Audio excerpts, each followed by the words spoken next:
Assalamu alaikum, dear students. I am Mohammad Ikhlaq Mir from BHSS Ashpura.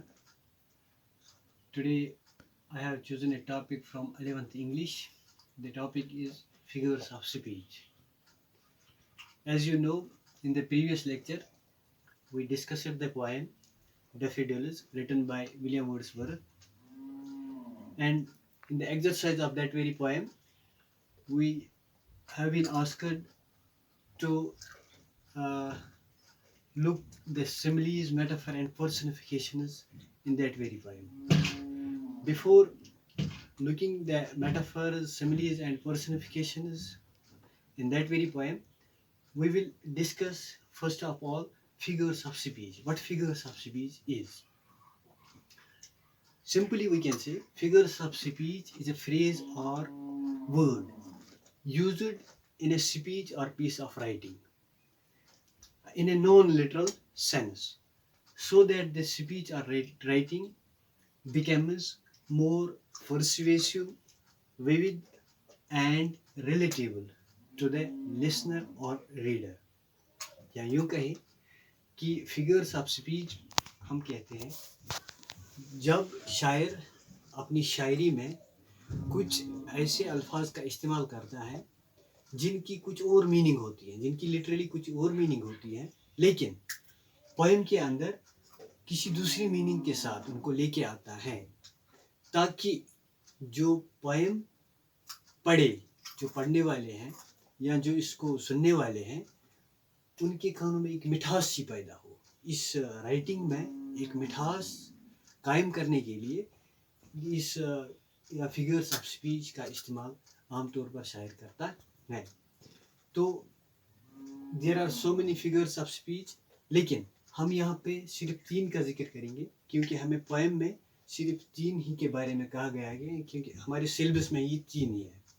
इनमें सबसे पहले हैं सिमिली, मेटाफर एंड पर्सनिफिकेशन. सबसे पहले हम देखते हैं what is simile.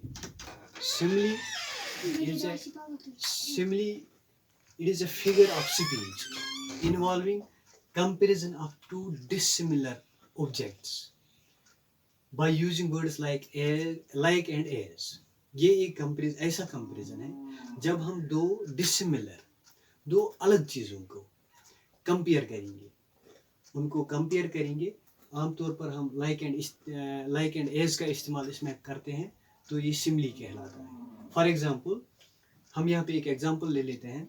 She is as innocent as angel. हम यहाँ पे एंज और शी ह्यूमन बीइंग है और एंजल, इनके दरमियान हम कंपेयर करते हैं. These are two dissimilar things, लेकिन हम इनको कंपेयर करते हैं कि इसकी मासूमियत, वो ऐसी इतनी मासूम है जैसे कि फरिश्ते मासूम होते हैं. तो उसकी मासूमियत को जाहिर करने के लिए यहाँ पे एंजल की एग्जांपल दी गई है. इसको कंपेयर एंजल के साथ किया गया है. या दूसरी एग्जांपल हम ले लेंगे, he is as black as crow. वो इतना काला है, कौवे के साथ उसकी तशबीह दी गई है. तो जब ऐसी जब इस किस्म का कंपेरिजन हम देखते हैं जिसमें लाइक और एज का इस्तेमाल किया गया हो, तो हम इसको कहते हैं कि इट इज़ अ सिमिली. एक और एग्जांपल हम ले लेते हैं, he is like an angel.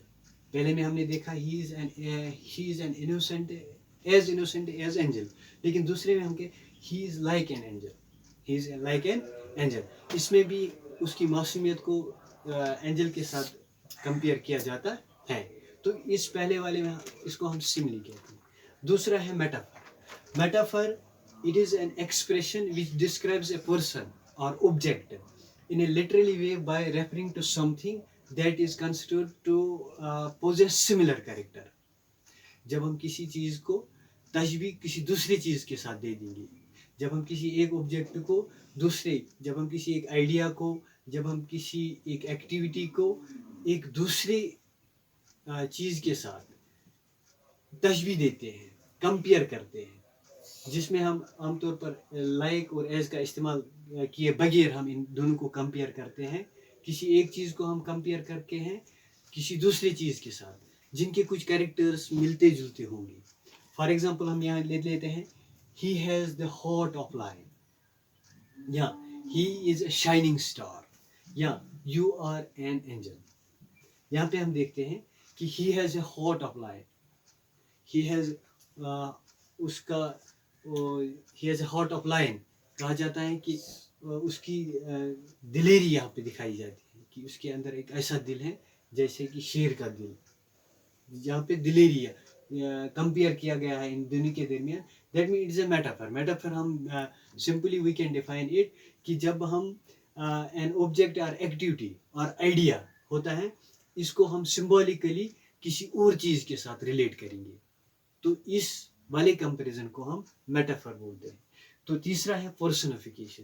Personification is a figure of speech in which a thing और आइडिया और एनिमल, इसको ऐसे पोर्ट्रेट किया जाता है कि जैसे कि इसके अंदर वो क्वालिटी हो, वो क्वालिटी जाहिर की जाती है, किसी थिंग की ऐसी क्वालिटी जाहिर की जाती है जैसे कि जो क्वालिटी ह्यूमन्स में होती है, या किसी एनिमल की ऐसी क्वालिटी का वो काम जाहिर किया जाता है जो कि खुद तो वो एनिमल नहीं कर सकता है, लेकिन जो काम किसी ह्यूमन्स का होगा उस काम को जब यहाँ पे पोर्ट्रेट किया जाता है, तो इस वाले एक्सप्रेशन को, इस वाले फिगर को हम पर्सनिफिकेशन कहते हैं. फॉर एग्जांपल यहाँ पे हम देखते हैं, एक एग्जांपल है the leaves waived in the wind. Wave ये तो क्वालिटी इंसानों की है, ह्यूमन क्वालिटी है. आमतौर पर लीव्स वेव नहीं करते हैं, लेकिन यहाँ पे the leaves waived in the wind, इनको तशबीह दी गई है यहाँ पे. तो वेव को तशबीह विंड के साथ, leaves waived in the wind. इसी तरह love is blind. Love is blind. Blind जो है it is a quality of human beings, लेकिन इन ह्यूमन या एनिमल्स या थिंग्स को ऐसे रिलेट किया जाता है जैसे कि वो काम जो इंसान करते हैं, वो काम जब तशबीह दी जाती है किसी और चीज़ को इन ह्यूमन्स की एक्टिविटी के साथ, तो that is personification. That is known as personification. या opportunity knocks the door at once. यहाँ पे हम देखते हैं नॉक तो इंसान की फितरत है. Opportunity knocks the door at once. Opportunity कभी नॉक नहीं करेगी, लेकिन यहाँ पे कंपेयर किया जाता है, तो इस वाले कंपैरिजन को हम पर्सनिफिकेशन कहते हैं. कि अब हमने तीनों डिस्कस किए, सिमिली भी डिस्कस किया हमने, मेटाफर भी और पर्सनिफिकेशन. अब हमें देखना है कि जो हमने पोएम पढ़ी थी डैफोडिल्स, उसके अंदर हम देखना है सिमिली कौन सा है, मेटाफर कौन सा है और पर्सनिफिकेशन कौन सा है. तो इसमें हम देखते हैं, अगर हम डैफोडिल्स को लेते हैं तो इसमें जो सबसे इसके 4 स्टेंजाज हैं. पहले स्टेंजा की पहली लाइन जो है आप अपनी किताब पे देख सकते हो. It is I wandered lonely as a cloud. यहाँ पे कंपैरिजन हुआ है. कंपैरिजन किस किस्म का कंपैरिजन है? यहाँ पे 2 डिसिमिलर थिंग्स को कंपेयर किया गया है. That is I is human being, and इसको कंपेयर किया गया है क्लाउड के साथ. और इसमें एक निशानी भी है जो मैंने पहले भी आपसे कहा कि सिमिली की अपनी एक निशानी है. इसमें एज और लाइक का इस्तेमाल किया जाता है.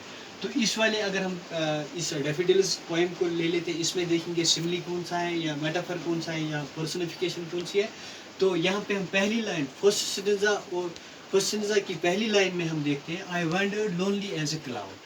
इसमें कंपैरिजन 2 डिसिमिलर चीज़ों का हुआ है, तो हम सीधे तरीके से कह सकते हैं कि यहाँ पे सिमिली का इस्तेमाल हुआ है. इसी तरह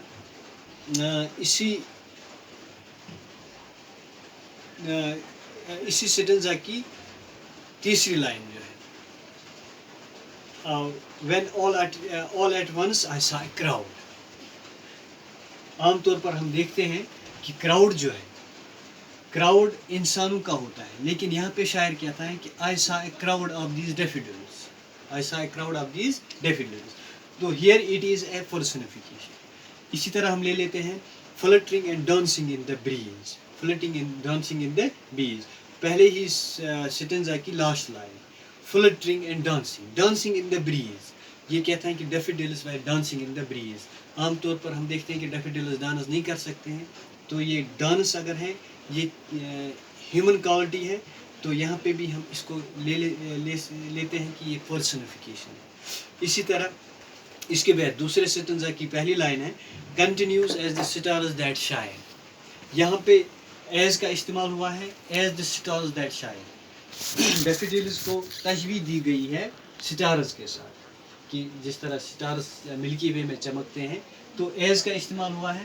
تو اس والی لائن کو بھی ہم لے سکتے ہیں کہ اٹ از اے سملی. اسی طرح ہم دیکھ سکتے ہیں اسی پیرا کے دوسرے سٹنزا کی last line tossing their heads in sprightly dance. آپ اپنی کتاب پہ دیکھ سکتے ہیں اس پوئم کو. Tossing their heads, tossing their heads, یہ ڈیفیڈیلز کا کہتے ہیں کہ وہ ڈیفیڈیلز اپنے سروں کو ہلا رہے تھے سپریٹلی ڈانس. تو عام طور پر ہم دیکھتے ہیں کہ ڈیفیڈیلز کا کوئی ہیڈ نہیں ہوتا ہے. تو یہاں پہ بھی ہم کہہ سکتے ہیں کہ اٹ از اے پرسنیفیکیشن. اسی طرح اور ایک ہے the waves beside them danced. یہاں پہ بھی ہم دیکھتے ہیں کہ یہ کہتا ہے کہ لہریں جو تھی وہاں پہ وہ بھی ڈانس کر رہی تھی. تو سیدھی سی بات ہے لہریں ڈانس نہیں کر رہی ہیں. تو یہاں پہ بھی کمپیریزن ہوا ہے. اس کو بھی ہم دیکھ سکتے ہیں اٹ از اے پرسنیفیکیشن.